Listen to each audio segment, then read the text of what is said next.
bum bum, a boodle beep beep bum bum bum, a boodle beep beep bum bum bum, a boodle beep beep bum bum bum, a boodle beep beep bum bum bum, a boodle beep beep bum bum bum.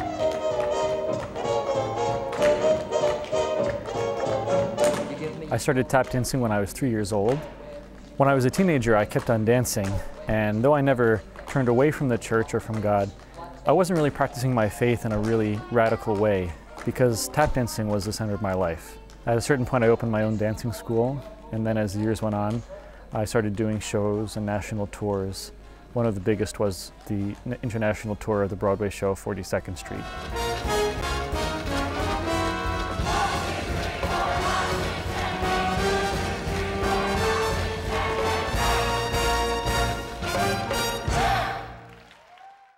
I very much wanted to be a professional tap dancer for the rest of my life and hoped to spend a very happy life teaching and performing. And then at 17 years old, God came crashing back into my life in a radical way through a great teacher I had in high school, and I rediscovered my Catholic faith.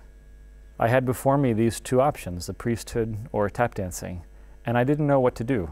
One really important moment for me on this path was the death of my hero, Pope John Paul II. At the time, I was touring with the Broadway show 42nd Street, and I remember when he died, I began to learn, as we all did, much about his life and about that great challenge he faced as a young man between going into theater and becoming a priest. And as I stayed up late one night to watch his funeral with my roommate, and I saw the way he impacted the entire world through the choice he made for the priesthood, I felt well up within me also the desire to follow in his footsteps and become a priest.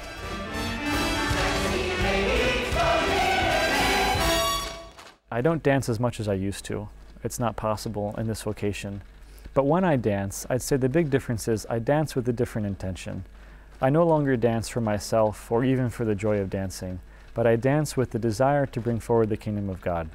Because now when I go on a collar. And now when I dance, people know it's a future priest who dances.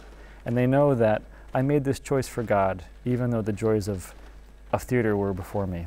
John Paul II loved to quote St. Catherine of Siena, who said once, "If you are what you should be, you will set the world ablaze."